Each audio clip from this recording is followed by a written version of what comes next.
Hello everyone and welcome back to another stream from Aman Talks NRL SuperCoach, here to preview round 5 of the NRL SuperCoach season, looking at the best trade targets and previewing the round ahead to come. Slightly different settings today, so hopefully the whole setup is held up. I know there were some audio issues from the Sunday stream, but let me know if you're having any problems with the audio currently. If it's too quiet, too loud, I'll see if I can adjust it on the fly. But great to see so many of you already in the chat as always. People are in the chat, of course, can't wait to see my hair. Yep, didn't have a shower that long ago, so it's looking pretty smick for you all. You know, I make sure I look my best for you all. That's the effort I go to. Forget about the slides and the stats. That's the main thing. I've got to make sure it looks good and is prepared. Sounds good already. Awesome. Charles, good to see you from the stream chat earlier. Roger Duckling, Flarbets, Peanut Gallery, Jason Yang saying Aman is love, Aman is life. That's very, very kind. I don't know if I go that far. The real Keefe said was the one who said, can't wait to see that hair. There you go. Tool Pros already coming in hot with a question. Gutho or Pappy or Latrell? Question mark, question mark, question mark, question mark. Help. Don't worry, we'll help you all out as much as we can. Iongi to Paps Campbell or Metcalf to Campbell. Already a lot of questions about.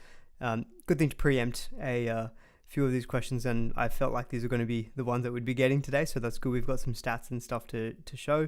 Aman's hair, the username is back. Aman's hair is satisfied with Aman's hair. Good to hear that my own hair is validated and is satisfied with how it looks.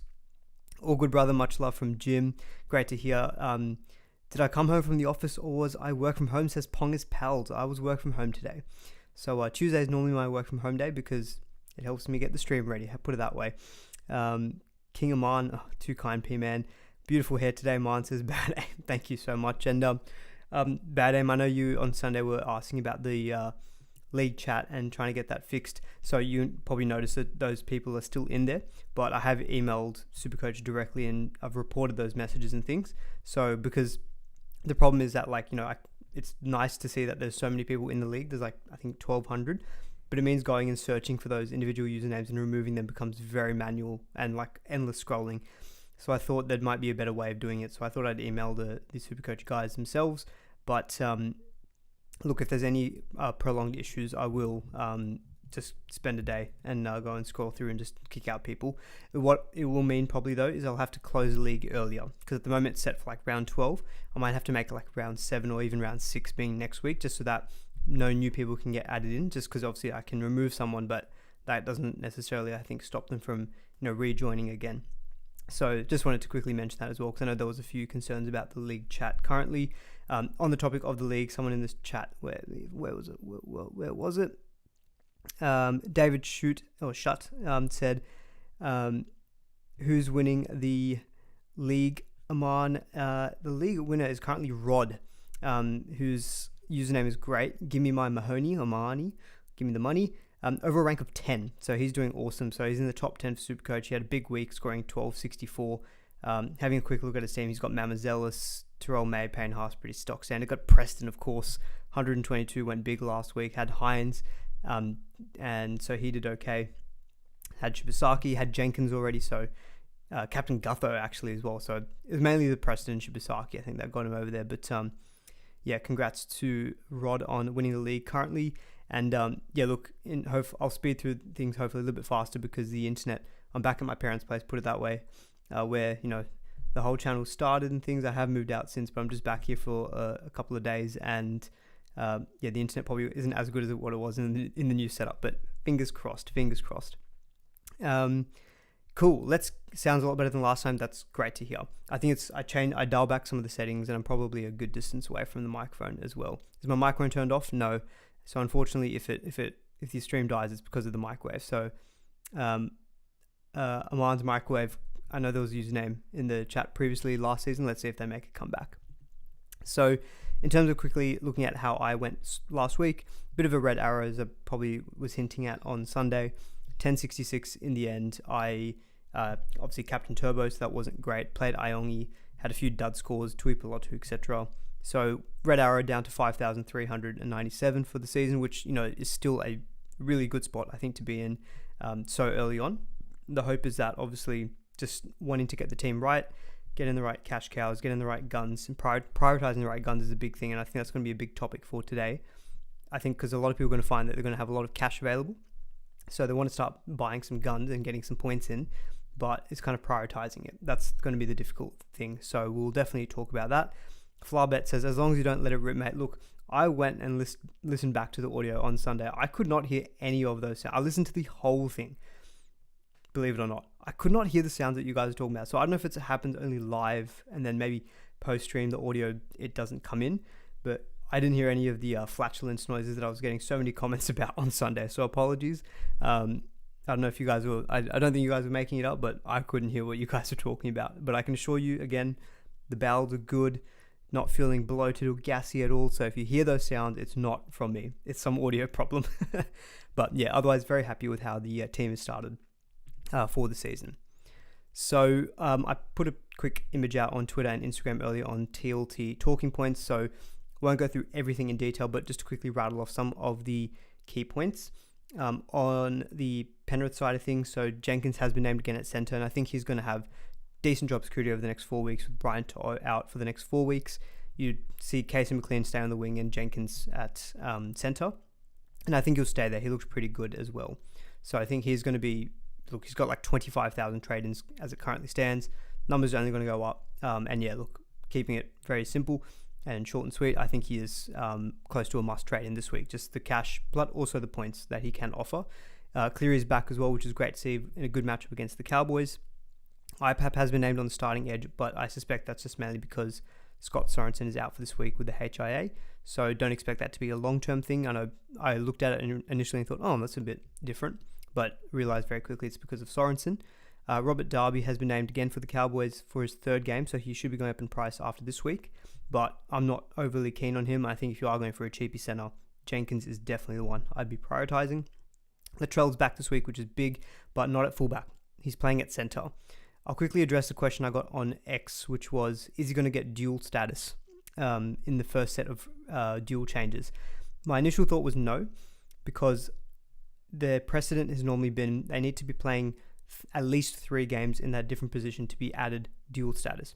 So if Latrell gets the next 3 games at centre, then he can get fullback centre wing added to him. He can get centre wing added to his currently only fullback status, but that wouldn't be in time for round 6. And it would need literally, the only way I can see Latrell getting it in that round 6 change is if Wayne Bennett comes out and says, no, this isn't trying to reintegrate him back from his injury. Our long-term plan is Jai Gray at fullback, Latrell at centre. That's literally, I think, the only way that Supercoach would give it to him. So I think people who are holding out for centre wing status by round 6, I don't think that's going to happen. If it happens, look, it's going to be great, but also a little boring because he will become in every single person's team. Because if you can get Latrell, once he goes back to fullback at centre, everyone's going to own him. He'll be like literally 70% owned. And it's just a little bit boring. Part of the fun is that fullback is a very stacked position, and trying to decide who are the ones to get is part of the enjoyment and part of the strategy element to it, I guess. Lockie Hubner is back at 13.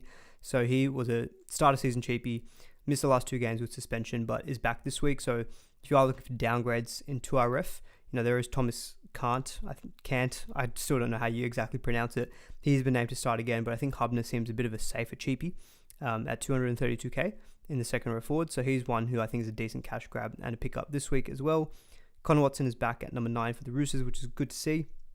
Riley Smith actually starts for the Eels, so that's a little bit different. He's previously been coming off the bench, even though he's been playing bigger minutes. Toby Couchman starts for the Dragons. Should see some decent minutes with Emre Gula out for the next 3 weeks due to a suspension.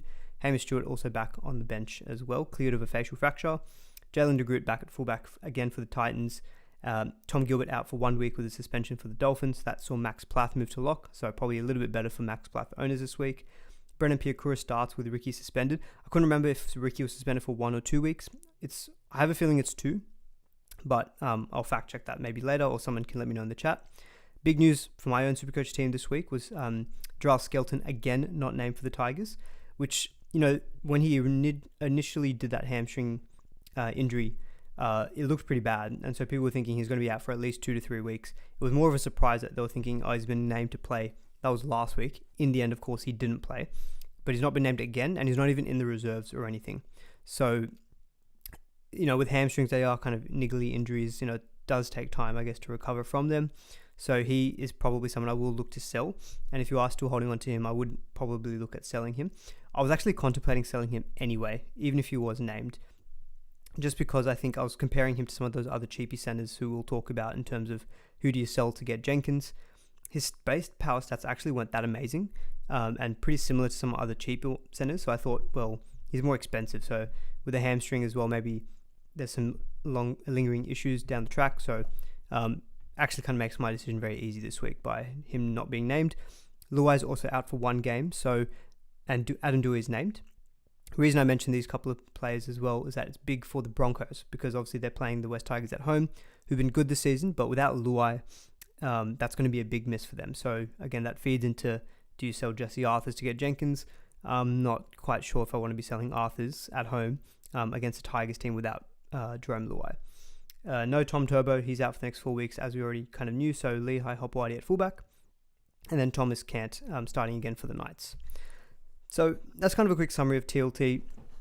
I don't think there's anything too much more that I need to mention here. So the real key, if you're saying that Jordan Rickey's out for 2 weeks, so becomes a little bit of a savior as well for, I think, Jack Gazzeski owners, because he already had a negative break even, but that kind of prolongs how long you can stick with him.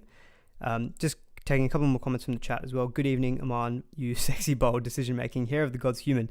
What bold decisions you making this week, Benny G? From Benny G. Benny G also, I have to say, Benny G, quick little tidbit before we get into the meat of things. So my wife and her grandparents were watching after all of that stuff I said on Sunday about how my wife never watches the stream, blah blah blah. She told my grandparents that I do some YouTube stuff, and not my grandparents, sorry, her grandparents. So they decided to watch my stream live on the TV. And then Benny, they saw your comment saying that married life must look good on you, Aman. And they were so happy. So guess what, Benny? Your comment made my wife's grandparents very happy, because I thought, oh, that's such a lovely comment. So thank you for that. So I appreciate you being here. Is there anything that would put you off going Jenkins this week? To be honest, not too much. R2 rusty. So let's get on to the... I know the main topic that people want to look at is the best turbo replacements. I will quickly go through some break-evens as well, just because Jenkins was mentioned there, and I've kind of highlighted or underlined on screen the players who I think are more relevant. So Jenkins being one, negative 94 break even. Like, I haven't even run the numbers on how much money he could make. But what was impressive with Jenkins was his stats from last week. So quickly just bouncing back to that. He had 49 in base plus another 22 in evasive numbers. A couple of negative stats in there as well, but he scored 69 points. If he just goes and scores another 60 points this week against the Cowboys, I'm just running the numbers now, he will make 124k. So he's, while we've been chasing guys like Jesse Arthurs, Shibasaki at the beginning of the season, Tom Starling, Tamale, all these guys who had big negative break-evens, no one's had as big of a negative break-even as Jenkins to this point, and he's got a good matchup against the Cowboys, then the Dolphins, playing for a gun Penrith team. So I put in 60. If I give him 60 points in the next 2 weeks, he'll make 124k and then 68k. Like, he can generally make close to 200k in 2 weeks, and he should get the jersey for the next 4 weeks. I just think I know there's already been so many cheapies and cash cows that we've had kind of materialize so far this year, and kind of a broader macro point, like how many cheapies and cash cows do you chase? To me, it's the ones who I think, as I said early on in the season, the ones who can get you both cash but also good points. They're the best ones. I think Jenkins can fit both of those molds. Scored well in his 2 games so far for Penrith. Good draw coming up as well. Massive potential for making cash. Yep, I think he is a no-brainer. I know P-Man says he quote-unquote gun Penrith team. Yes, of course, they've lost 3 in a row, but they can still score points. And look, Cleary's back for them this week, which I think is humongous. Like, the last 2 weeks, they had no Cleary, and he got knocked out 14 minutes into that game against Melbourne. So few things gone against them, but it's a home game at CommBank for Penrith this week against the leaky Cowboys, who, as you might have seen before, have conceded the most points on average Supercoach-wise to begin the season. It's the Cowboys, Parramatta, and the Rabbitohs. So Cowboys is definitely a team to target. Parramatta are a team to target. Penrith's attack hasn't been amazing, but look, I think Cleary not being there for a couple of games is a big part of that as well. So yeah, Jenkins for me is, yes, an absolute must-have. Benny G says, that's made my day. Great to hear that. Mudcrab agrees as well. Yeah, Benny is an absolute legend as well. So Not just me, and others in the community also recognizing that. My wife's grandparents also noticed it too. My friend Brandon is a Manly fan. Can you tell him Manly are bad so he can change club? Now, I'm not an advocate for people changing the team they're supporting. Manly are a good side still. So no, Brandon, sorry, keep supporting Manly. Even though, look, I'm a Roosters fan, so I can't really comment. I was going to say not many people like Manly as a club. That's a bit hypocritical when I'm talking as a Roosters fan. Probably the most hated club, I think, in the NRL, broadly speaking. Alrighty, so I've spoken a little bit about SC points scored and conceded. Of course, this is a very small sample size, so I won't read too much into this, but it gives you at least a bit of an overview as to the teams that have performed well so far. Obviously, the teams that have had better draws are going to feature higher. That's why you can see, for example, the West Tigers, who've had a pretty good run, featuring pretty well in the conceded, not so much on the attacking side of things. Newcastle, for example, are the best for conceding points and the second best for scoring points. They've had a good run to start the year, though, as well. So, of course, just take that into account when you're looking at stuff like this. But, again, just wanted to bring that up when talking about Jenkins and why I think even this week he's a perfect play against the Cowboys. So, first main topic that I think people wanted to see was the best turbo replacement. So I'm going to end the poll actually very quickly now. That's on 43%, and then who to sell for Jenkins, and then Metcalf to Campbell. So we'll kind of do it in that order. So we'll go turbo, centers to sell for Jenkins, and then the 5'8 Jaden Campbell situation. So just give me a sec, guys. I just want to make sure, I just want to bring up the actual game so that I can kind of keep track of who are the top trade ins and outs, just to make sure that I do hit talking about those players as well, and that I don't miss anyone of relevance for this week. So just bear with me for a second. Cool. All right, we're good here. Alrighty, so any questions about fullbacks, turbo replacements, drop them in the chat now as well, and then we can pull them out as we talk about it now. So yeah, obviously Turbo is a sell. He's got 4 weeks out. Even then, I think so many people would have been burnt by Turbo, and that another fresh injury, it's going to take a lot, I think, for people to want to trade him back in. So he's an obvious sell. He is the most traded out player currently with 20,700. The main question is obviously who do you trade him to? So I've got up on screen here a bunch of the gun fullbacks. I don't have Jaden Campbell on this screen. I've got a separate screen with 5'8s, which Jaden Campbell features. Campbell is obviously a massive talking point coming into this week. He is the second most traded in player at the moment. He's actually available at fullback, but if you've got Turbo in your flex, you can obviously trade Turbo to anyone. This is something else I want to talk about a bit later as well, like who are the best gun players in general that you can move to. So specifically just looking at fullbacks to start off with. So I've just got some stats on screen of their kind of base, creative, scoring and evasive numbers to begin the season, and then their upcoming draw as well, and a bit of a summary on their base power numbers as well. So my initial thoughts were the fullbacks that I'd be liking to target. So Latrell was a big talking point coming into this week as maybe a bit of a pod. I think the fact that he's been named at center, I don't love that. I think it's a good matchup this week against the Roosters' right edge because they're not that's not been their strong side in terms of defending. Robert Toya and Dom Young over there. So I think Latrell can still score well, but I think for 866k, when you haven't seen him at all yet this season, it's too much for me, I think, of an investment to go jump on Latrell straight away. So that news of him playing at centre kind of ruled him out for me for the time being. You can see him for the Roosters. If you like what you see, even at centre, you can still go and get him next week in round 6 potentially, because I think a lot of people are going to have a lot of cash available, even to maybe afford an 866k Latrell, and he has the Cowboys in round 6. Bulldogs in Melbourne in round 7 and 8 are tough. So me personally, I'm looking more at Latrell at potentially around 9 trade-in. You do start getting a bit closer to Origin then, but that's currently where I'm leaning, is at just at centre. I'm not quite as keen. He's just not going to be, unless he's given the license to roam and sweep on both sides of the field. If he's just stuck on the left edge, while it's the Rabbitohs' preferred edge, I just think it maybe slightly caps his ceiling. I've read a couple of things on WhatsApp, which maybe not the best source, but seems as though Latrell was seen goal kicking in training, so it does look like he's going to just pick that back up coming into the team. So that's obviously a plus for him. But yeah, I think the news of him at centre, I've kind of ruled him out for the time being. As I have Drinkwater, I think just Penrith into the Rabbitohs and then a bye. Look, Penrith haven't been that defensively strong. It's still Penrith, and with Cleary back, I think that's going to be tougher than what we've seen the last 2 weeks. Round 8, though, very interesting because he runs into Titans, Warriors, Penrith and Manly, and his goal kicking, which I really, really like. But Drinkwater for now, not for me. Where my head initially went was Pappenhausen, Gutherson, and Ponga and Reece Walsh. Those kind of 4 players, not including Jaden Campbell, who we'll talk about in a little bit. So I still really like Gutherson, I think, as a trade-in this week. His break-even has increased a little bit to 40. It's still pretty reasonable though. So it's 754k, so it's not cheap. But look, Parramatta and the Titans the next 2 weeks, I still think are really good matchups. He scored 47 in a pretty low-scoring wet game there against the Storm. I still think there's enough in Gutho, grudge match against his old club. I still really like him as a trade-in this week. Now, so I think, the big decision last week was Pappy or Gutherson. I think whoever of the two you didn't get, I still think they're a perfectly viable trade-in this week. Pappy is currently the one I'm leaning towards as the one I'd prefer the most. Now, of course, he wasn't goal kicking last week, and I'm still not 100% convinced he'll goal kick this week, even though on his podcast last week he said that it was going to be Wishart for the week, and then maybe Pappy picks it up next week. He was still kicking from the restarts.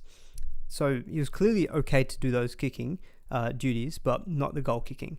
So Pappy might not goal kick this week.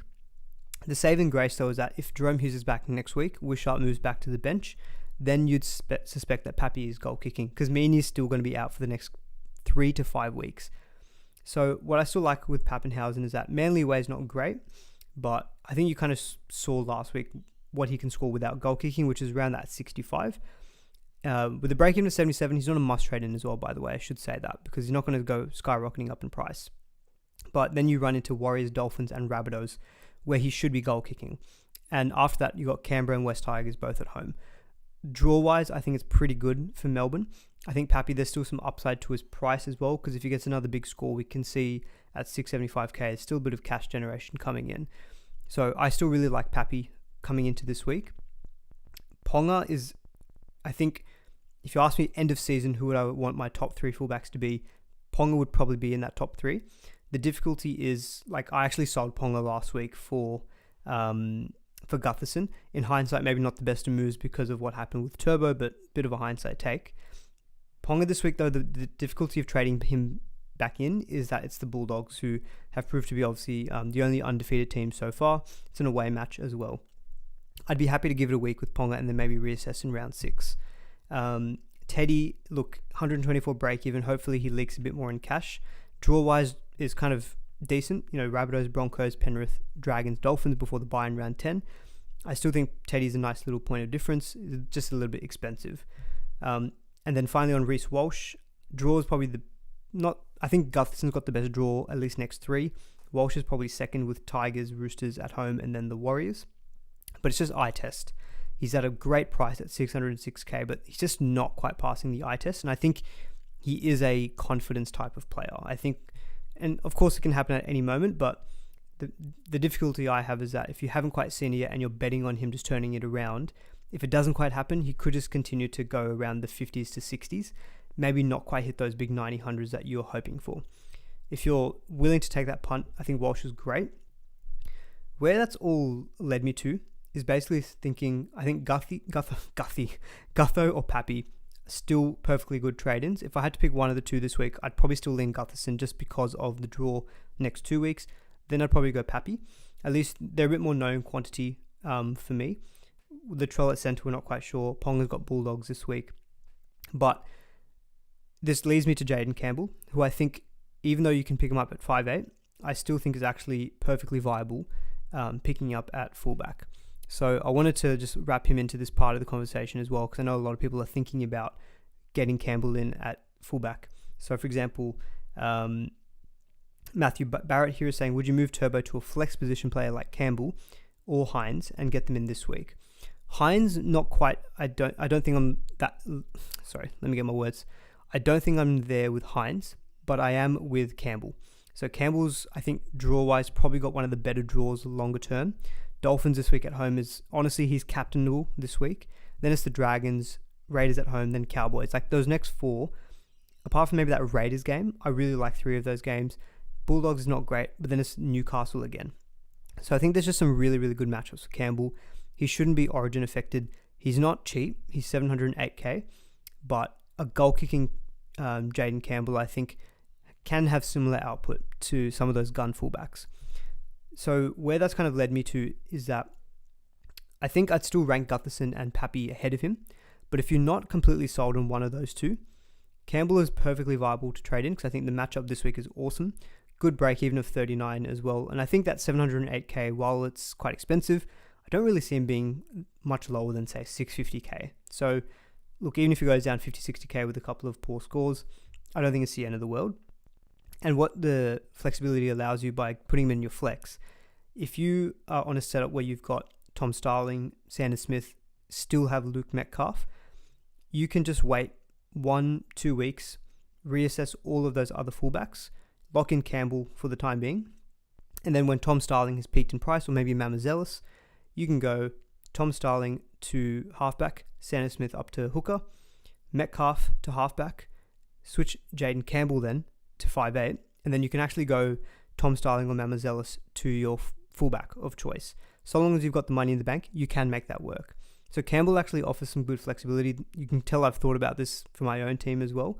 So I really like Campbell as well, and I'd actually probably rank him third for this week trade-ins behind Gutherson and Pappy.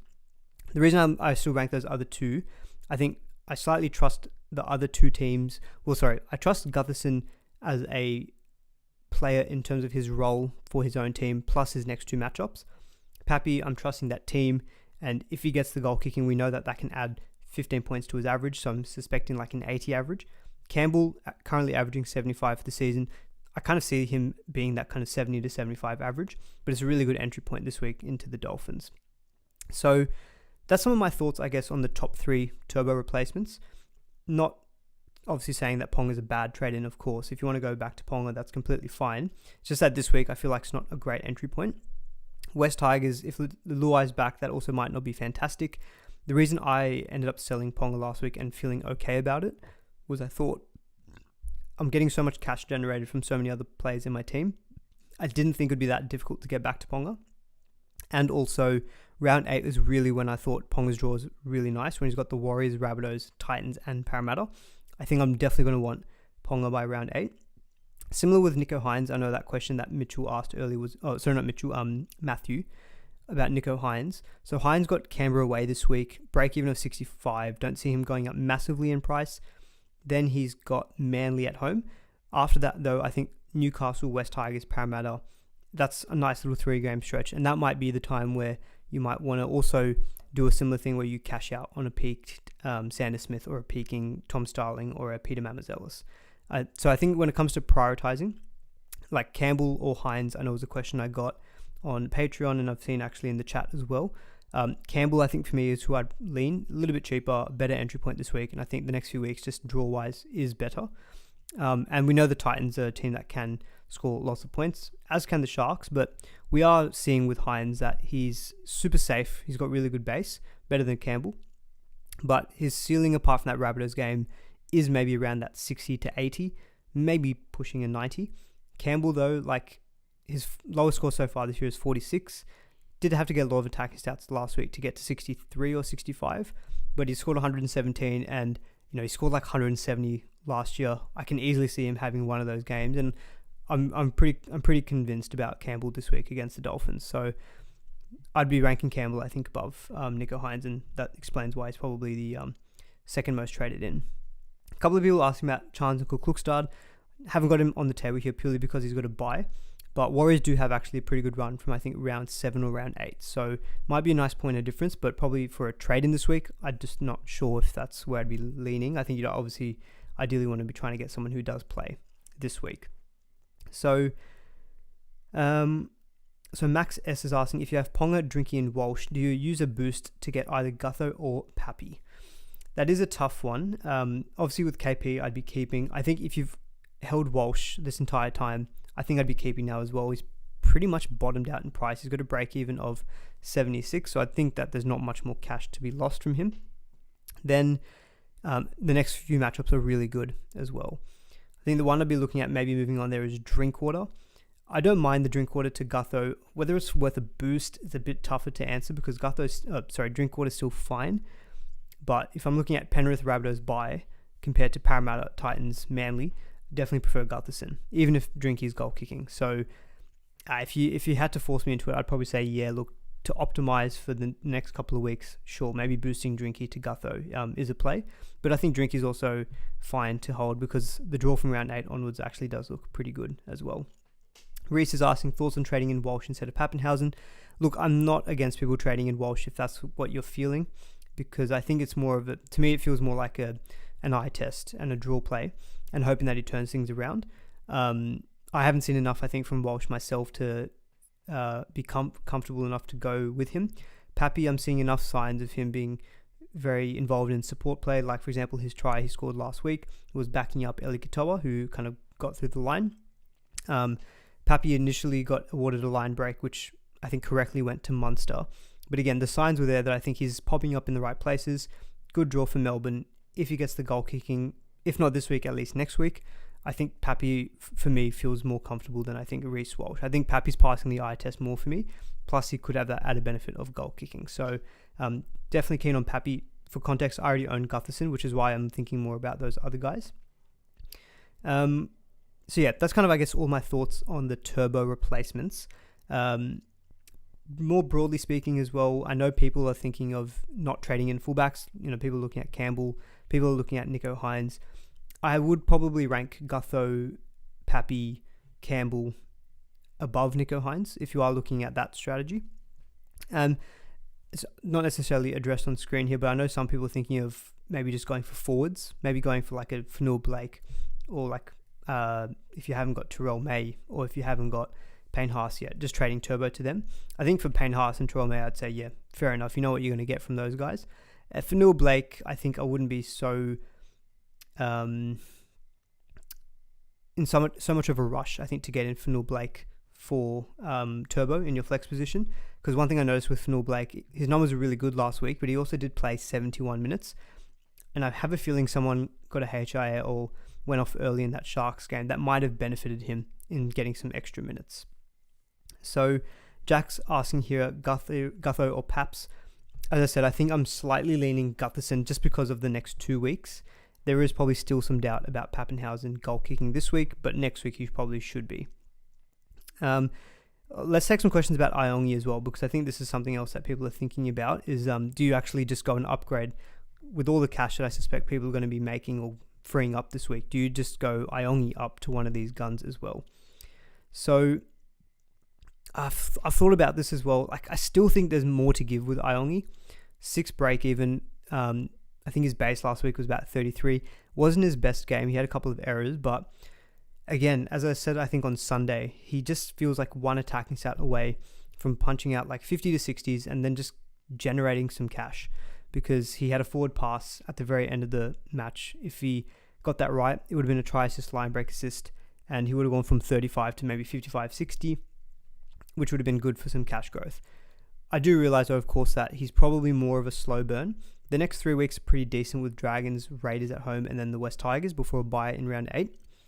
I think there's nothing wrong with just saying, you know what, Parramatta are struggling in attack, as well, as you can see if I go quickly back here. In terms of SuperCoach points scored on average for the season, Parramatta are dead last. You can see that their attack is just not functioning. It was very, very clunky last week as well. They just seem super slow. So opposition defenses just seem like they can easily just read what the play is going to be. Dillbags is not in the best of form either. I think as a team, they are struggling in attack. That does cap Iongi's upside. So I think the decision you need to make is, am I happy with maybe getting some 50, 60s from Iongi, trying to squeeze the lemon of cash that he is, and potentially go from 316k maybe up to say 400, and then cash in and make 180k in total profit from him? Or do you just say there's too many gun fullbacks out there, and I want to be able to just upgrade to one of them, so I'm going to use the money I freed up and just upgrade him? Look, personally, I think it's a very tough decision. I'm starting to lean more and more towards, I think it's just fine to upgrade him, because I think you're looking at all these other guys here. Pappy's got a big ceiling on him, goal kicking. Campbell, we've talked about already. Gutherson, even these other guys like Reece Walsh, KP, like they can go massive. Iongi just doesn't look like he's going to give you that big score. You obviously could do it but after you've sold him, but in that meantime, you could have actually gotten other points from your trade in. So yeah, I'm leaning slightly more, I think, towards, because what I saw on the weekend just wasn't very good in attack. Sorry, Benny. I know you're saying, I get it, Aman, we suck. This is not a dig at Parramatta. It's just trying to make an objective assessment. Obviously, they're not scoring points and looking very clunky. So yeah, I think Iongi is completely fine to upgrade, even though his break-even's low. He had a low break-even last week as well. His break-even was 11, and I think he's made maybe, 15, 20k after a score of 35. So it's not like he's making huge price gains. And if you're going Jenkins this week, you're probably getting cash from other places as well. So yeah, probably I would sit in the camp of, I think, fine to sell Iongi and upgrade him. So a couple of people asked me about Lehigh Hopewati, who I haven't got here. Obviously, he's not, I think, eligible at fullback. You can pick him up at centre. I'm not too keen on Hopewati. Manly's draw, I don't have it actually in front of me, but they got Melbourne this week, and I know it's not the best of draws moving forward. So just having a look at it here. Yeah, we're looking at Melbourne at home, then it's the Sharks away, Dragons at home, then Penrith away, and then a bye. So they've got I'd say 3 of those 4 games, Melbourne, Sharks, Penrith, pretty tough, and then it's a bye. Before it's the Sharks again in round 10. By then, Turbo could be back. He's a nice point of difference. I like him maybe in draft. For Classic, though, I think, yeah, I'm not too hot on him, I think. Even though he's good at fullback. Even again, Manly just, I don't know if it was just game state, but they just didn't seem like they really put their foot down. I feel like they were in kind of second or third gear for the duration of their game. I think they just kind of knew that if they just had good defense, Eels weren't really going to break them down, so they didn't need to really go out and score 40 to 50 points. So tougher matchups, of course, that could be different, but yeah, I'm not too keen, I think, on Hopewati. He's an option. Hage Singh is asking, is he an option? He's definitely an option, but with that run coming up, I'm not that keen, to be honest. All right, that's kind of a good summary, I think, hopefully, on those fullbacks and Turbo replacements. Next thing I'll quickly get on to is the Jenkins. Well, we've kind of spoken about him already. I think he's a good buy, one of the must buys. But who do you sell him for, I guess, is the bigger question. What about CNK? Yeah, I addressed it earlier. It's not for me right now when he's got the buy this week. Yeah, Warriors do have a good run from round 7 to 8, but even then, still with a good run, I'd rather bet on some of those other guys. Actually, I'll take this question very quickly. Cleary or Campbell? So this is from Flarbets. Cleary or Campbell? Look, to be honest, I think if you're... Actually, I don't have the Penrith... Oh, no, I do have the Penrith draw up in front of me, sorry. Look, I think if you can get Cleary in this week, even despite having a very high break even of 142, I just trust Cleary more, I think, than Campbell. Campbell's great, but Cleary's Cleary. So yeah, I think unless you've got an option where you can say Campbell this week and Cleary next week, because Cleary still has the Dolphins next week, so still a good matchup, then I think when it comes to a cash point of view, that's probably the best way to stagger it. If you're asking purely just like pick one, set and forget, Cleary is probably the one who I'd be leaning. Not an easy decision, but yeah, I think Cleary is probably the one. So looking at centers to sell for Jenkins, there we go. So the popular ones that I've got on the table in front of me is Jesse Arthurs, Robert Toya, Purdue, Tamale, Adam Dewey. I've also got below me just a table of other kind of mid-rangey centers who I think people might be looking at as being a little bit disappointing, who haven't quite done the business. They're kind of 500k. Maybe you can free up some money going down to them. So in that particular list, I've got like Marzu. I'll flag Marzu hasn't been disappointing, but I know some people were looking at maybe moving him on. Isako, Skelton, Selwyn Cobbo, Leia and AJ Brimson.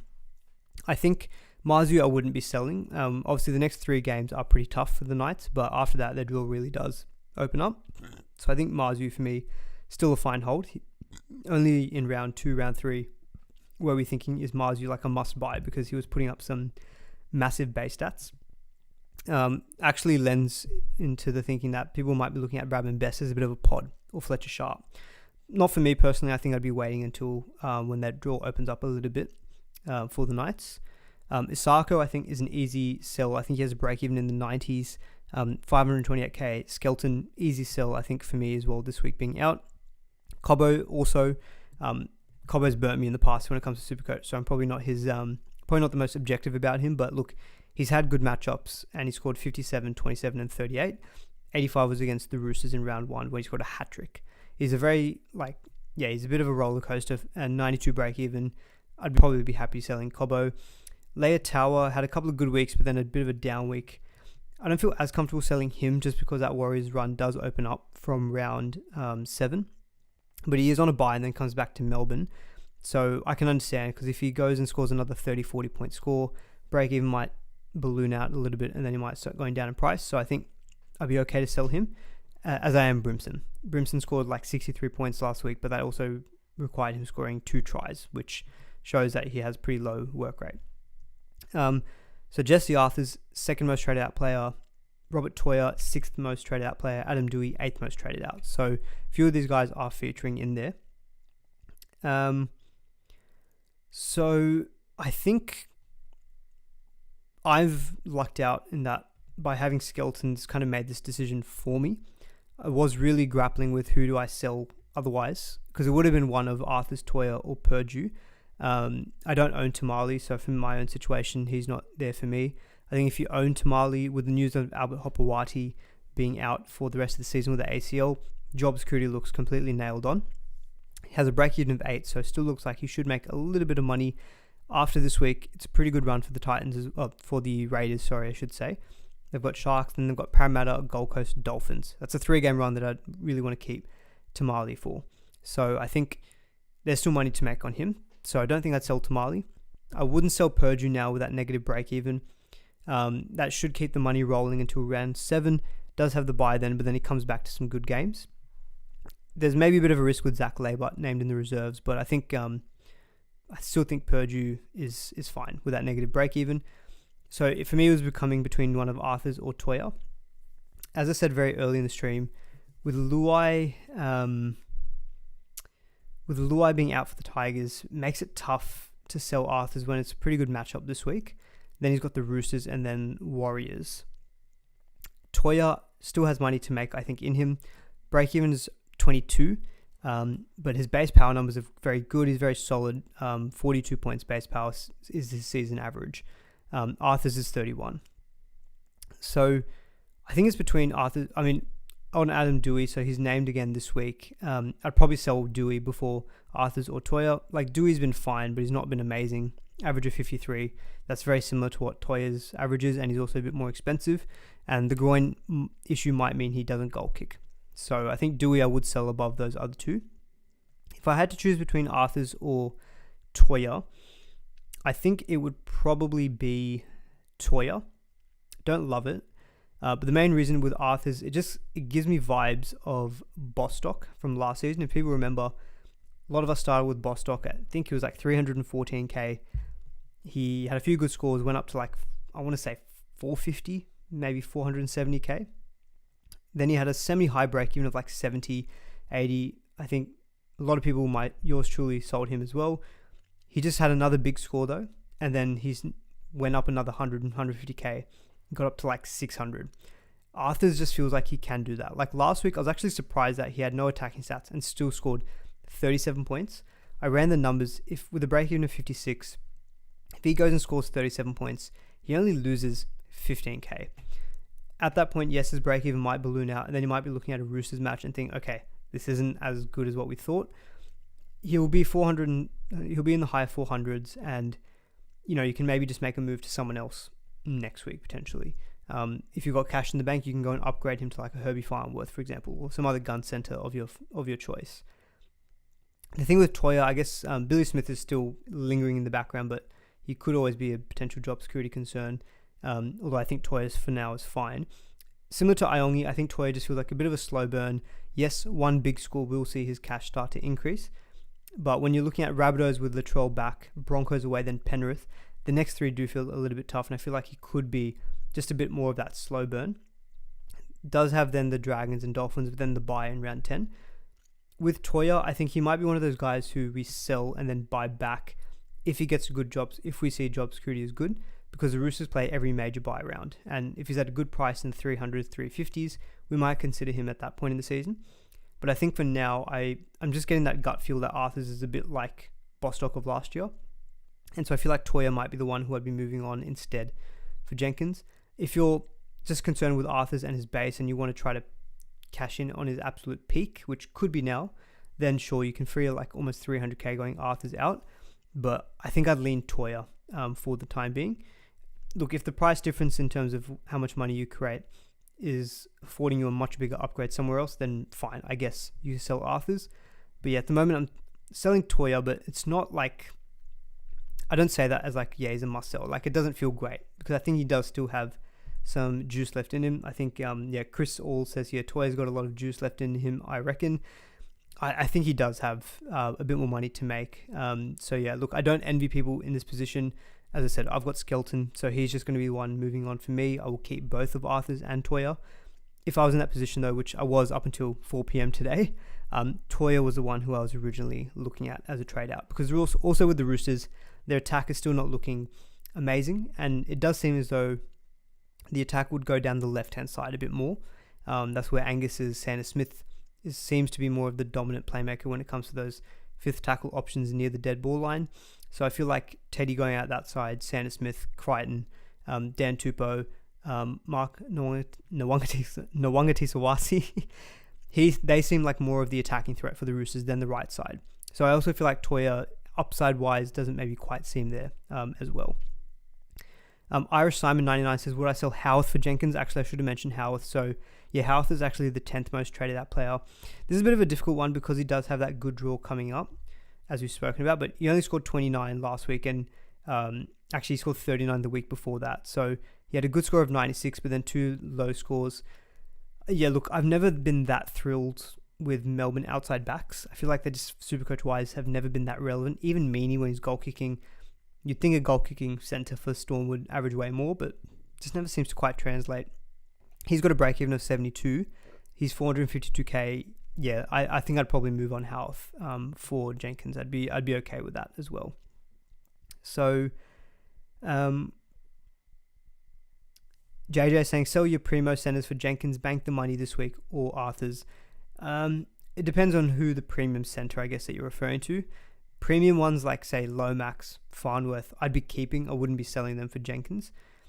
The reason I've got the table below me more, those 500k mid-ranges, is I just feel like that's the price range of centers that are kind of middling but not doing a crash hot job. So, yeah, Mildura says Toya as a hold till after Origin. I think ideally I would hold Toya as well because he could have that Origin coverage, but I think Jenkins is that good of a trade in that it outweighs Toya being a fine hold. And I think Arthur's is also still fine to hold. I think another big score, we can get some more cash out of him.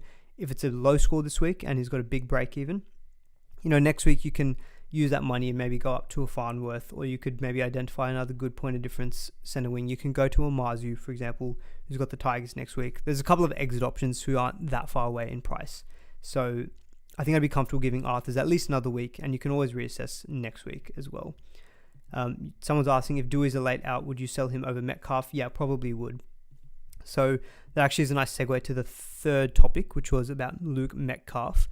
We've obviously spoken a lot about Jaden Campbell already. So I guess the question is, do people go Metcalf to Jaden Campbell? Like, objectively, I'd say yes, Campbell will average more and score more than Metcalf. So got the bar charts below me, but you can see the difference with Metcalf compared to kind of the other primo 5/8s, and I've put Nico Hines in as another comparison point. Metcalf's base is just very, very poor. His base average so far for the season is 16. Scored like 55 points last week, which included a try and I think 20 points in goal kicks. So he needs attacking stats to get those big scores. We saw that also in round 2.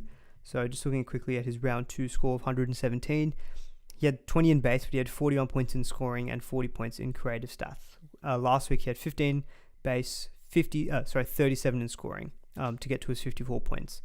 So I think Metcalf is definitely someone that you can be selling for Campbell. I definitely understand if people are in the position as well who have got like a Dewey and a Metcalf combo, you're not overly sold on both of them. I think upgrading Metcalf to Campbell is completely fine. I already own Munster, so I'm still dabbling with, do I actually go and sell Metcalf this week? Currently, my plans don't have me selling Metcalf, just because I do think that I'm not even looking at him as, I guess, as a cash cow. It's more just like as a solid option. The dual is handy. He's got 5'8" halfback. As I said before, if you trade in like Turbo to Campbell this week, it gives you like a couple of weeks to reassess what's the fullback that you want, and then you can trade out like a Mamazelis or a Tom Starling for a halfback or a fullback. If you have Campbell at your flex position or fullback, if you have Metcalf at 5'8", if you have Sanders Smith at halfback, and if you've got Tom Starling at hooker, you've got that dual status. You've got those duals to make those kind of switches happen, which I'll show on my actual team a bit later, just in case people aren't quite following. But Metcalf does have that handy dual. Good run coming up as well from round 8 to round 11. We shouldn't be so fixated on Origin and bye planning at this stage. Metcalf does play round 12, which is the first major bye week, if people are thinking about that at this point in time. So that's another thing that I guess is in his favour. So at the moment, I'm just in the hold Metcalf camp. Not necessarily that convinced on he's a must sell, but I understand if people want to upgrade their 5'8" and just lock in a gun. Campbell's one who I'd be going to. Munster, I think, would be next after Campbell. I've swung back towards Campbell. I think the entry point this week is much better, and the goal kicking just gives him that upside that Munster, apart from that round 1 score of 99, I just don't think he's quite shown so far. He's had a couple of good scores in the 57, 60s. Galvin would be third for me. A couple of people I think early in the stream were asking Galvin as a point of difference. Look, this week could be really good because without Luai, he will just run the show. But it's not the best of matchups. Broncos away. The next few games after are actually pretty good with Knights, Parramatta, Sharks, and then the Dragons. So I don't hate Galvin, but I think Munster's also equally got a very good draw. I think I just trust the pedigree of him a little bit more as well, and I trust that team in Melbourne. So I think Campbell, number 1, Munster, number 2, Galvin, number 3, in terms of priority rankings. I've got Hines up on the screen here. We've spoken a little bit about him as well. I'm not overly prioritising Hines at this current stage. I'm looking more at him at round 7 when he's got the Knights. But yes, I think he's fine as a trade-in, but I think I would rank Campbell, and we spoke about them before, but Gutherson, Pappy, I'd be taking them, I think, before I'd be getting Hines. But I think Hines, as we get closer to Origin, so that round 7, round 8, I will probably try to make some moves to get in Hines, just because we know that Cleary is obviously going to be out with Origin. If you can get Cleary and Hines, you're probably locking in the 2 best halfbacks, Supercoach-wise. So Hines definitely will be someone I'll be looking at, but I don't think he'll be the one I will be trying to get to this week.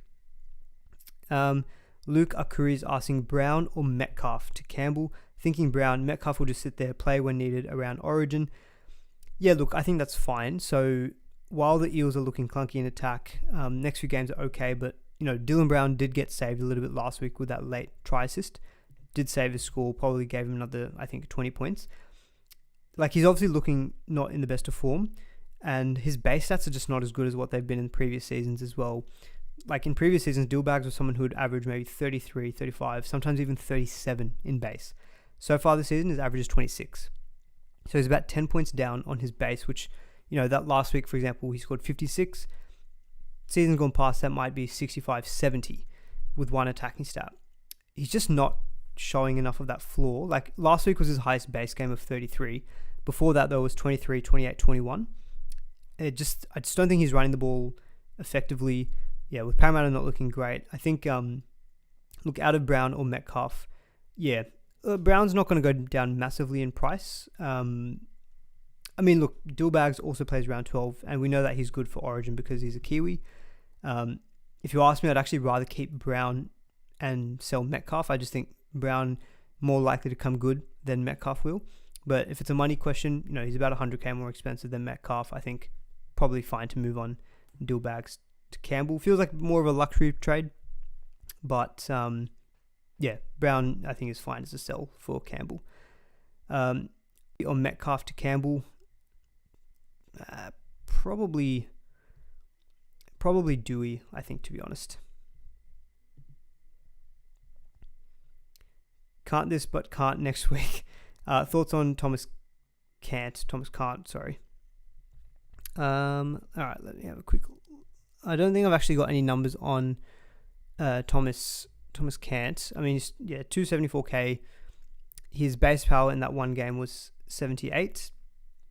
I think the risk is that, look, next week you've got Kai Pearce-Paul, I think, coming back from suspension.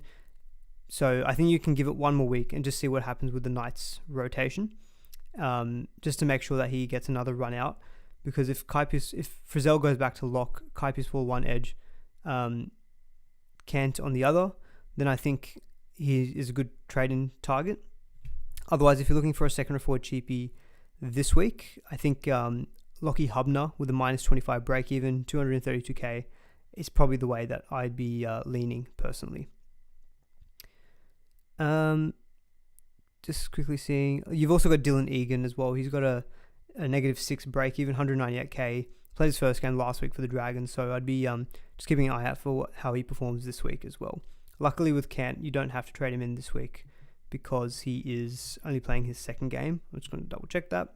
Yeah, he's only played the one game so far, so I think you can still give it a week to reassess.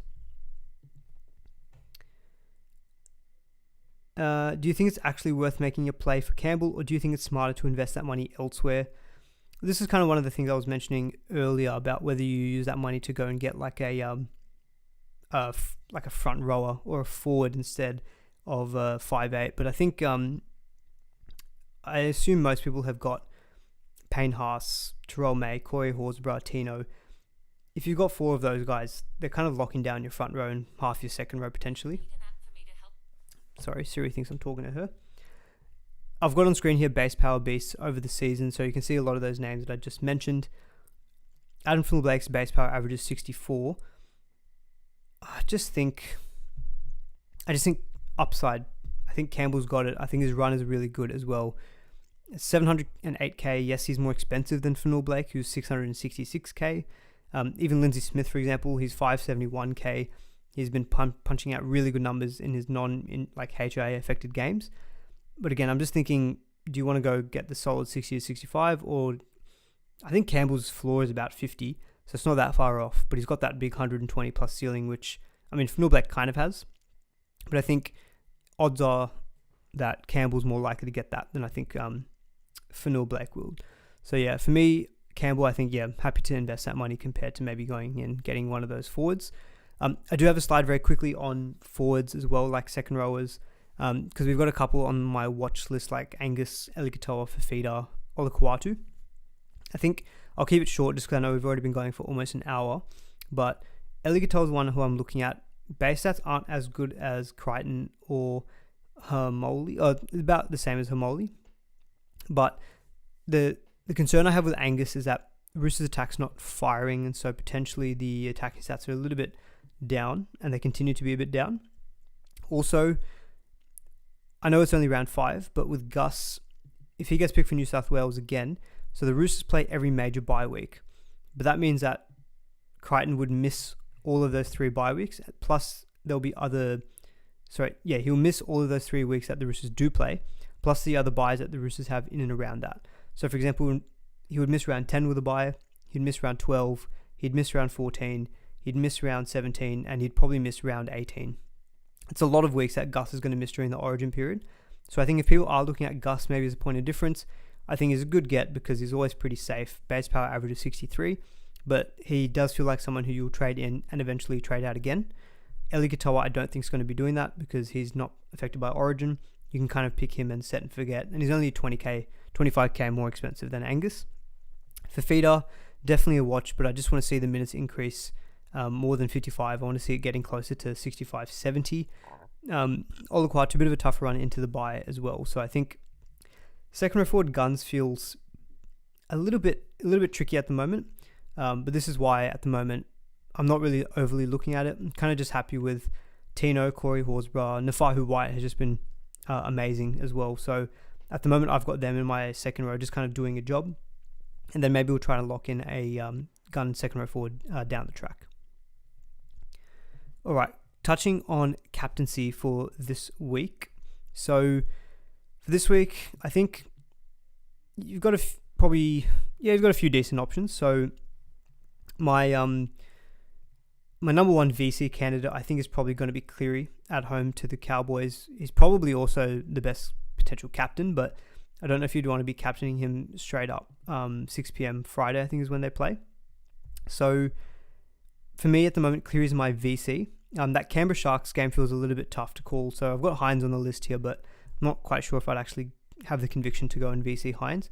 Cleary for sure at home to the Cowboys. They've actually conceded the most points to opposition halfbacks this season. So Cleary just feels like refreshed, hopefully refreshed anyway. Penrith want to turn things around. I think Cleary can go big this week. I actually don't mind just going straight captaincy on Cleary, but at the moment, because he plays early in the week, I've penned him for VC. Teddy is also a good shout as well. If people do own him, you can go pod with him with VC or just captaincy. Captaincy is a little bit tricky. If you do go VC Cleary, you can go Captain Gutherson, obviously playing away to Parramatta, who Parramatta do historically concede a lot of points to opposing fullbacks. So I'm very tempted by Gutherson. You saw even last week that Turbo had like one early try assist. He got injured. Lehigh Hopewadi slots in and still scores like 87 points. I'm pretty sure Parramatta have conceded big points to opposing fullbacks. Not just this year, but I feel like for the last few seasons they have. So I really like Gutherson as a captaincy shout. Jaden Campbell at home to the Dolphins with the goal kicking I think is also very, very compelling.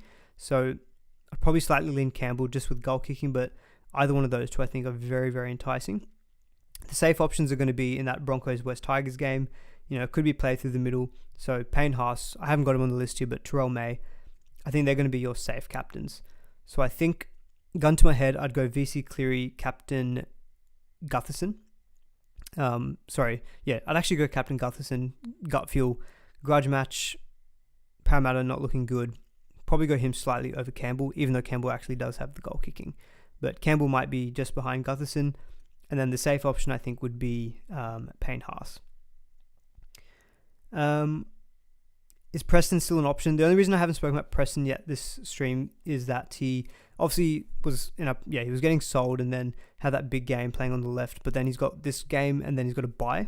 So I think going straight into a bye probably doesn't feel like the best time to be investing. So personally I'm not looking at Preston for the time being. Benny G says VC Cleary and Captain Gutherson. The king is going to come home and claim his throne. Yeah, Benny, I'm honestly on the same wavelength. I feel like Gutho is in for a big one. I'll see if I can pull the numbers up of Parramatta to opposing fullbacks. But like you can see it on the screen there, they've conceded the second highest PPM to opposing fullbacks. The only team worse than that is actually the Rabbitohs this season. Who have Parramatta played so far this year? Let's do some on the spot. Checking of this because I keep mentioning it. I may as well actually fact check it. Sorry. So yeah, we've got Storm 56-18 against the Eels. So Pappy went and scored in that round. I think 133 was it? 131. Then he had Then Eels played the West Tigers in round 2, lost 32-6. Apologies, Benny. I know this is going to be terrible for you. Dream Buller scored 93. Bulldogs in round 3 versus the Eels. So Connor Tracy, he scored 53, so a little bit down. And then last week we had Turbo and I guess Lehigh Hopewadi. Hopewadi in the end scored 87. So look, Parramatta conceding points to opposing fullbacks. So yeah, I like the Gutho captaincy shout. All right, guys, we've gone 1 hour 5 minutes. I don't think I had many more things to present on the screen here, so I will get to my team. So hopefully you all can see that. If you've been enjoying the stream as well up until this point, please do give it a like. It really does help me out. And let me know if you guys can see my team on screen as well. I just want to make sure that that's visible. Cool. Okay, so here's what my team is looking like for the week. I get Connor Watson back, which is good. Starling, I haven't actually spoken about Starling yet this stream either, but minutes a little down the last couple of weeks. So scoring has been capped at that kind of 44 last week, and then it was I think 53 the week before. Look, his break-even's 53, so I still think he's not an urgent sell. There could be a little bit more money to make. It's coincided with his lower minutes and that the Raiders have also lost those 2 games. So I'm hoping that he gets back up to a higher minute role, and maybe that is a change of fortune for the Raiders as well. So I think Starling, at least for this week, I'll keep, because I like the other side matchups against the Eels and then the Titans. So I feel like if he can get some extra minutes, maybe some attacking stats, he could actually just hold out for another 2 to 3 weeks. So he's not an urgent sell. I understand though people using him maybe as a way to get to Jaden Campbell though. I think that's a completely fine use of a trade. But for now I'm keeping him, but I won't play him just with this minutes uncertainty. Corey Horsburgh, Payne Haas and Terrell May absolutely locked them in my front row. In second row, Tino will definitely play. Nafahu White, with Victor Radley out again this week for the Roosters, I think Nafahu White has just been looking really, really good base power. So I'm going to be playing him, as I will Seyfarth. Even though it's a tougher matchup against the Broncos, he's looked good the last couple of weeks. And at the moment, I've got Matty Nicholson playing, but with my trades, he might eventually be a sit, just because he's kind of more of that 45-50, but look, he can get those attacking stats, and Raiders are playing at home. Cleary in VC, not playing Sanders Smith. Got Munster in at the moment, Metcalf on the bye. Looking at my centres, I've got Tui Pelotu from last week, so very happy with him coming up against Parramatta. Playing both Shibasaki and Jesse Arthurs. All hell Shibasaki, like who would have thought we would have seen this, but averaging 73, 408k, and he's got a negative 50 break even, and he's already made 175k. He's just going to continue to make good money, and he's just looking really good NRL wise as well. So we'll play both of Jesse Arthurs and Shibasaki at home to the Tigers. Tui Pelotu, of course, will play. I've got the reserve currently on Garrick. I just feel like Garrick, even though it's a tough matchup against Melbourne, it's at home. Goal kicker, I think I'll just keep him. And I'll sit Purdue versus Penrith, and sit Toya versus the Rabbitohs. And then at the moment, I've got the reserve on Iongi, but that probably won't stick. But I don't mind that matchup against the Dragons anyway, if I do keep him. And then I've got Gutho and then Turbo. So two obvious people to sell is Skelton and Turbo, of course. So early thoughts were,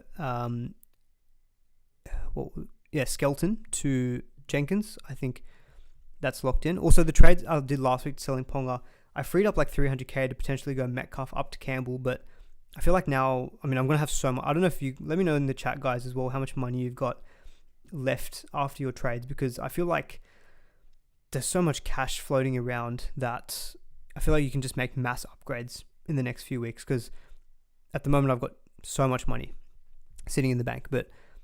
And I'll bring in Jenkins this week, and I'll definitely play him versus the Cowboys. So Skelton to Jenkins is one. Turbo out, and I think I will get Pappy, as I kind of went through my logic before. So I've got 732k in the bank. Like, it's actually just ridiculous. But look, the team still looks okay. I don't have to get Campbell. Look, I think I will boost for Campbell because, if I don't get Pappy this week, I might not have to boost, because what I could just say instead is he's got a 77 break even. Let's see if he's goal kicking. Just getting Campbell this week at fullback. I still have 699k in the bank, which is like ridiculous. But yeah, I guess my reserves would be a little bit weaker this week if I didn't make that upgrade of like maybe Iongi out or Metcalf out. But so what I'm tossing up is, I think like Skelton and Turbo out is locked in. Jenkins will definitely come in. It's just whether I go Pappy or what's his name? Campbell, or both. So I can do a boost and get both in. If I go boost Iongi out and just get Pappy in, I still have 340k in the bank though, which I might be happy enough to play with, because then that means that, as I said before, Tom Starling in the future can go out to any fullback I want, because I would switch Sanders Smith back up to hooker, switch Metcalf to halfback, and then switch Campbell to 5'8", and that gives me flexibility to go, Tom Starling's for almost 500k at the moment. Even if I was as early as next week, at 500k, I'd only be like 20k short of going to Latrell straight away next week, but I should be able to afford Ponga. So I should be able, even next week, to go one move of Starling to a gun fullback in one move. Or I can fund that with, cashing in maybe on a Jesse Arthurs, for example, if he doesn't do well. So I think Jenkins, Campbell, and Pappy are the three people I will look to trade in. I just need to make that decision of, do I use my third boost? Blake is asking, is it bad to use the third boost this week? I would be in the same position. I think if I use it this week, I definitely wouldn't use another one next week. I say that, famous last words. I just feel like it's running then too many boosts. And I'd need to then just chill out and just do 1 or 2 trades a week for the next couple of weeks. Because I think ideally what I'd like to do is, I think it's fine to trade hard in the opening kind of 6 to 7 weeks, get your team set up. Then you can kind of chill out rounds 8, 9, 10. And then 11, 12, go hard to get back in and get in someone and get in your origin players. Or get in, not origin players, sorry, but get in guys to cover you through the origin period. Like, it feels in a weird situation to have so much money in the bank, but I think it's because we've had good cheapies like Arthurs, Shibasaki, Jenkins, started with Purdue and Toya, and I've still got Payne Haas, Tino, Corey Horsburgh, May. So I think it's because we don't have gun second rows at the moment that I'm that interested in. That's probably where my second row forwards are lacking a little bit in terms of where money is. But and I don't have Nico Hines, I guess. But this is 3 gun fullbacks and still having 340k in the bank. So yeah, a bit of an interesting position. But I think a lot of you guys might be feeling same because there's so many cheapies this year, which is good. It just means making sure that we use the cash appropriately and getting the right guns in. So whether or not I'd use my third boost this week, I think I'm 65-35 to using it and then maybe chilling out next week, just because I feel comfortable in that I've got all this money in the bank and that can let me go Starling to a gun fullback, or I can go Metcalf to a fullback because I can just go Metcalf down to fullback via duels with Jaden Campbell. Again, another reason why I think Campbell's a good trade in this week. He offers that flexibility between 5'8" and fullback. Can cash in on Gutherson, of course. Like, I've got Gutherson sitting there. He's not necessarily a season keeper. He could be, but he could also peak in price in the next 3 weeks, and then I could also move him on to another fullback. Again, we're talking about using a lot of trades here, but it's in high upside positions. So yeah, at the moment, 65-35 to using a boost, and yeah, that's it, I guess, for the team. And at that point, my reserves would be Pappy, Garrick, Seyfarth, and Terrell May. So I think that looks a little bit stronger than what I had before. So yeah, I think that's where I'm at currently. Rookie numbers demand, says Benny G. Yeah, but you're a massive trade user, so my numbers would always be rookie numbers compared to yours. Is Pappy a must-have this round? Nah, definitely not. 77 break even is not a must trade in this week. So that's the other thing I'm contemplating as well, is that I don't have to trade him in this week. If I think the 167 podcast comes out Wednesdays 4:30, not sponsored, but I think when they come out. Be keen to give that a listen. If he says he's goal kicking this week, then I think I will probably just rip the boost. If he's not, I might just leave Iongi for another week and then just save maybe Iongi to Pappy next week and maybe just save the boost potentially. Alrighty. Let's do a couple of minutes of questions. We're already at 1 hour 14, so we're getting quite up there in terms of duration, but we'll answer a couple of questions and then we'll wrap it up. But guys, if you've been enjoying the stream, please do give it a like as well. It really does help me out, as I say. What are we looking at here? Your team is weak because you have all your money in the cap. I'm glad I don't follow your trade advice. No worries, SC Warrior. You don't have to follow my trade advice. That's all good. Best scoring center for short to midterm. Best scoring center for short to midterm. Yeah, none really jump out. Like, let's just quickly get to the players page and just have a look at centers. I don't mind still some of those Knights players like Bradman Best, Marzu, or Fletcher Sharp, but not in the next 3 weeks. They're probably more longer term. Obviously, keep an eye for like Karaz could be back he's due to come back in round 7. That's what we've been told. So Karaz could also be potentially on the menu. If I look at highest averaging centers, yeah, it's a bit unfortunate. You know what? I think if there were some rumors floating around as well that Dylan Lucas could be back earlier. I think if Dylan Lucas is back earlier, he would definitely be someone I'd be locking in. He's just super safe, good base power. Unfortunately, Kel Iro got that hamstring injury. Otherwise, he would have been a good option. Because if you look down the list here, you got Garrick and Tuipulotu. I think a lot of people already bought in. Bradman Best probably stands out maybe as a bit of a point of difference. But, Bulldogs this week, albeit negative break even, maybe is an option. Titans have a good run, but, Philip Sammy, Jojo Fafita, they don't really scream as guys who I'd be looking to invest in. Saab, Manly have got a tough run.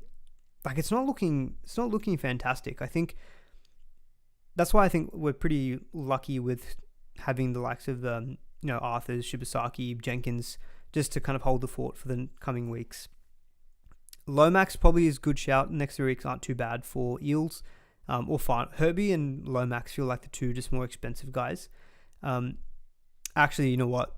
If you just want to go all out and just trust the pedigree, I think Val Holmes, haven't even spoke about him, but because we spoke about how good the draw is already for the Dragons the next 2 or 3 weeks. He's expensive. He's 734k with a break even of 116, but we know he's got a big score in him. Good next few weeks. I actually think Val Holmes could be a nice little shout if people aren't certain with their fullback. Just use that money and get Val Holmes instead. That's also definitely an option.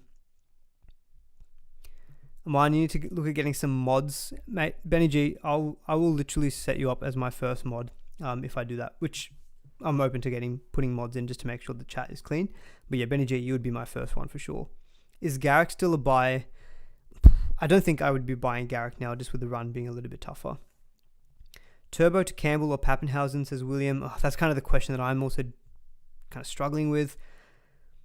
I think, you know what, on the fly, I think I've changed my answer. I think I would go Campbell instead of Pappy this week.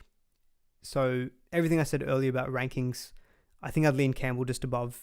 And I'm just thinking he's got the lower break even this week and he's guaranteed to goal kick. And it's the Dolphins. Pappy might not goal kick. 77 break even and it's Manly away. So you know what? I think if I had to get one this week, Jaden Campbell. That might have helped me with my own trade decisions actually.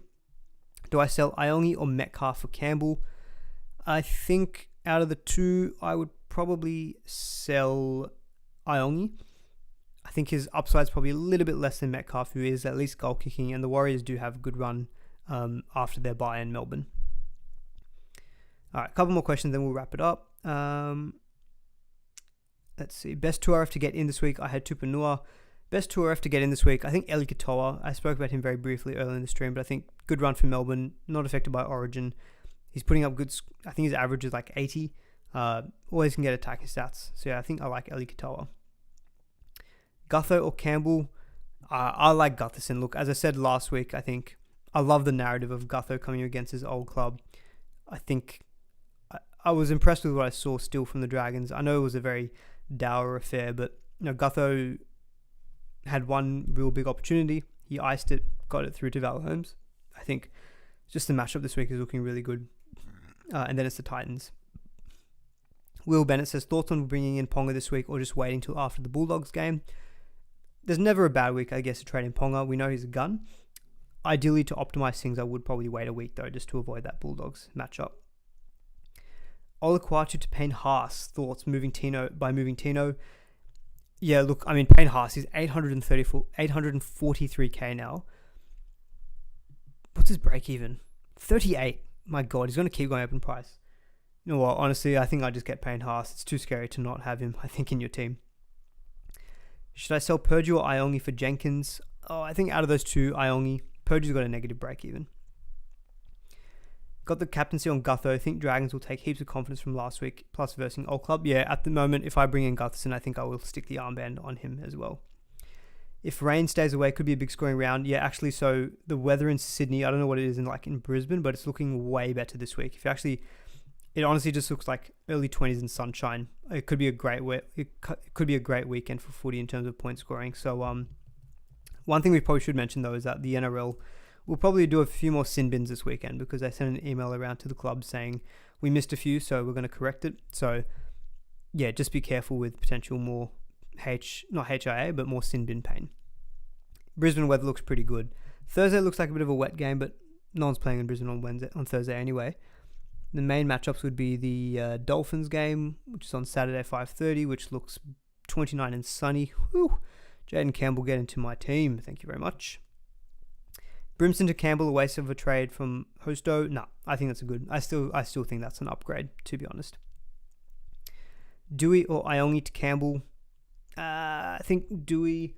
Hopefully we get some news on goal kicking because I think the groin issue could hamper potential goal kicking. If that's the case, I'd probably actually just sell Dewey instead of Iongi. Ponga, a captain option. Not for me. Just Bulldogs, I think, is too tough of a matchup. All right, guys. We are going to wrap up the stream there. Thank you all so much for tuning in. We've had 361 viewers currently, which I think is actually a record. So thank you all so much. I really, really appreciate all the support. I don't know if it's just the week or if it's my hair or if it's the fact that we started streaming at 6:30. I don't know, but I really appreciate so many of you being in the chat. That's awesome to see. So please do give the stream a like if you did enjoy it. I'll put the audio out for this as well soon, but hopefully all the audio was good on this stream. So thank you all for your patience on Sunday, and hopefully it was much better today. But hopefully you all found it useful. Thanks for tuning in, and see you all in the next one. Cheers.